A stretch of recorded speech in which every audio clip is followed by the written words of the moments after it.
दोस्तों, अगर आप भी श्रीलंका के शानदार सफर से प्रसन्न हैं तो इस वीडियो को लाइक जरूर कीजिएगा। दोस्तों, श्रीलंका और पाकिस्तान के बीच फाइनल मुकाबला खेला जा चुका है, जहां इस मुकाबले में दोनों टीमों के बीच में एक ऐसी टक्कर देखने को मिली जो आज तक के इतिहास में किसी भी टीम के बीच में देखने को नहीं मिली थी। तो वहीं इस मुकाबले में श्रीलंका ने जीत दर्ज कर इतिहास रच दिया है। बताएंगे श्रीलंका के इतिहास के साथ फाइनल मुकाबले की पूरी हाईलाइट्स के बारे में, लेकिन उससे पहले आपको क्या लगता है श्रीलंका की टीम के एशिया कप 2022 में टूर्नामेंट जीतने के मुख्य कारण क्या है? अपनी राय कमेंट में जरूर बताइए। दोस्तों, एशिया कप 2022 के फाइनल मुकाबले में पाकिस्तान और श्रीलंका के बीच रोमांचक मुकाबला देखने को मिला, जहां दोनों ही टीमें उतार चढ़ाव के साथ मुकाबले का रोमांच बढ़ा रही थी। जहां दुबई के स्टेडियम पर खेले गए इस मुकाबले में पाकिस्तान के कप्तान बाबर आजम ने टॉस जीतकर पहले गेंदबाजी करने का फैसला किया, जहां पर पाकिस्तान की टीम ने शानदार गेंदबाजी करते हुए श्रीलंका की टीम को 170 रन 6 विकेट के नुकसान पर बनाने दिए। जहां इस मुकाबले में श्रीलंका की शुरुआत काफी ज्यादा खराब रही थी। पहले ही ओवर में नसीम शाह ने कुशल मेंडिस को गोल्डन डक के रूप में क्लीन बोल्ड कर दिया था। इसके बाद बल्लेबाजी करने आए धनंजय डे सिल्वा ने थोड़ी बहुत शानदार पारी खेली, लेकिन दूसरे सलामी बल्लेबाज निशंका ने चौथे ओवर में 8 रनों की पारी खेल हैरिस की गेंद पर बाबर आजम के हाथों कैच आउट हो गए। लेकिन इसके बाद बल्लेबाजी करने आए गुनातिलका भी ज्यादा देर तक टिक कर नहीं खेल पाए और पावर प्ले के अंतिम ओवर में मात्र 1 रन का स्कोर बनाकर गुनातिलका क्लीन बोल्ड हो गए। उसके बाद बल्लेबाजी करने भानुका राजपक्षे आते हैं, जहां पर दूसरी तरफ से बल्लेबाजी कर रहे धनंजय डी सिल्वा 8वें ओवर में 21 गेंदों पर 28 रनों की पारी खेलकर आउट हो गए। तो वहीं पारी को संभालने कप्तान दासुन शनाका आते हैं, लेकिन वो भी ज्यादा देर तक टिक कर नहीं खेल पाए और कप्तान दासुन शनाका मात्र 2 रन बनाकर शादाब खान की गेंद पर क्लीन बोल्ड हो गए थे। और अब पारी को संभालने 58 रन के स्कोर के बाद वानिंदु हसरंगा आते हैं, जहां इन्होंने भानुका राजपक्षे के साथ मिलकर शानदार साझेदारी करी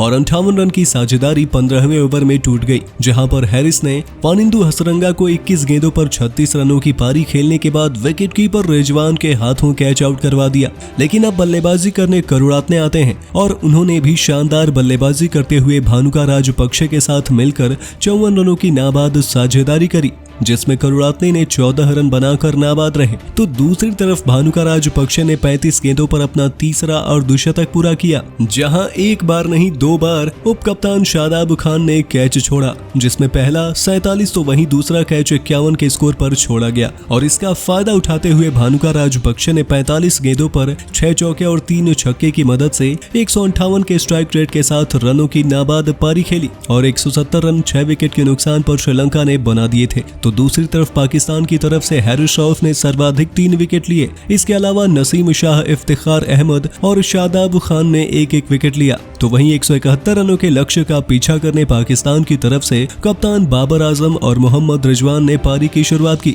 लेकिन गेंदबाज दिलशान मधुशंका ने बिना गेंद फेंके 9 रन दिशाहीन गेंदबाजी की और नो बॉल के रूप में दे दिए। तो वहीं पाकिस्तान को पहला झटका चौथे ओवर में लगा और एक साथ 2 झटके पाकिस्तान को लग गए, जहां गेंदबाजी करने आए श्रीलंका के गेंदबाज प्रमोद मधुशन ने कप्तान बाबर आजम को दिलशान मधुशंका के हाथों 6 गेंदों पर 5 रन बनाने के बाद कैच आउट करा दिया और इसी के साथ बाबर आजम इस टूर्नामेंट के सभी 6 मुकाबलों में कुल 68 रन बनाए हैं। लेकिन इसके बाद बल्लेबाजी करने फखर जमान को पहली ही गेंद पर गोल्डन डक के रूप में क्लीन बोल्ड कर दिए और अब बल्लेबाजी करने के लिए इफ्तिखार अहमद आ चुके थे, जहां दोनों बल्लेबाजों पर काफी ज्यादा निगाहें टिकी हुई थी और 10 ओवर में 68 रन 2 विकेट पर बना देने के बाद मुकाबला रोमांचक स्थिति में पहुंच गया था। लेकिन 14वें ओवर में आखिरकार ये साझेदारी 71 रन के होने के बाद टूट गई, जहां प्रमोद की गेंद पर इफ्तिखार अहमद 31 गेंदों पर 2 चौके और 1 छक्के की मदद से 32 रनों की पारी खेलकर ऐशन के हाथों कैच आउट हो गए और अब बल्लेबाजी करने के लिए मोहम्मद नवाज आते हैं। लेकिन 16वें ओवर में मोहम्मद नवाज भी चलते हुए दिखाई दिए, जहां पर करुणारत्ने ने मोहम्मद नवाज को 9 गेंदों पर मात्र 6 रन बनाने के बाद प्रमोद के हाथों कैच आउट करा दिए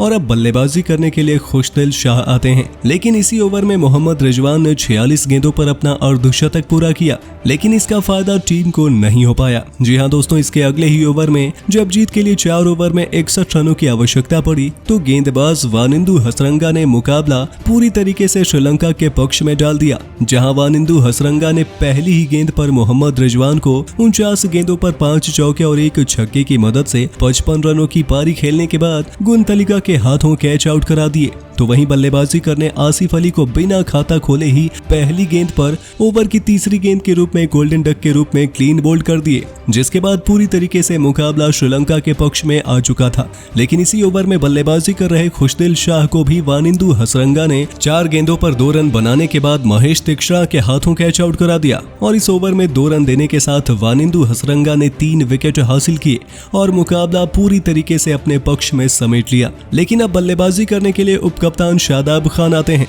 लेकिन शादाब खान भी 6 गेंदों पर एक चौके की मदद से 8 रन बनाकर महेश तीक्षणा की गेंद पर गुंतलिका के हाथों कैच आउट हो गए। तो वहीं बल्लेबाजी करने आए नसीम शाह 19वें ओवर में प्रमोद की गेंद पर 2 गेंदों पर 4 रन बनाकर करुणारत्ने के हाथों कैच आउट हो गए। इसके अलावा प्रतियोगिता की अंतिम गेंद करुणारत्ने ने हैरिस को 9 गेंदों पर एक चौके और एक छक्के की मदद से 13 रन बनाने के बाद क्लीन बोल्ड कर दिया और इसी के साथ 147 रन पर पाकिस्तान को पूरे 20 ओवर में ऑल आउट कर दिया, जहां श्रीलंका की तरफ से प्रमोद मधुशन ने सर्वाधिक 4 विकेट हासिल किए और इसके अलावा वानिंदु हसरंगा ने 3 हासिल किए। तो वहीं करुणारत्ने ने 2 और महेश तीक्षणा ने 1 विकेट हासिल किया और ये मुकाबला 22 रनों से श्रीलंका ने जीतकर 6वीं बार एशिया कप के टूर्नामेंट को अपने नाम किया। तो वहीं इस मुकाबले में man of the match Bhanuka Rajapaksa बने और player of the tournament Wanindu Hasaranga बने। तो दोस्तों, टीम को टूर्नामेंट जिताने में किस खिलाड़ी का सबसे महत्वपूर्ण योगदान रहा है, अपनी राय कमेंट में जरूर बताइए और ऐसे ही शानदार खबरों के लिए हमारे YouTube चैनल को सब्सक्राइब करना और वीडियो को लाइक करना बिल्कुल ना भूलें।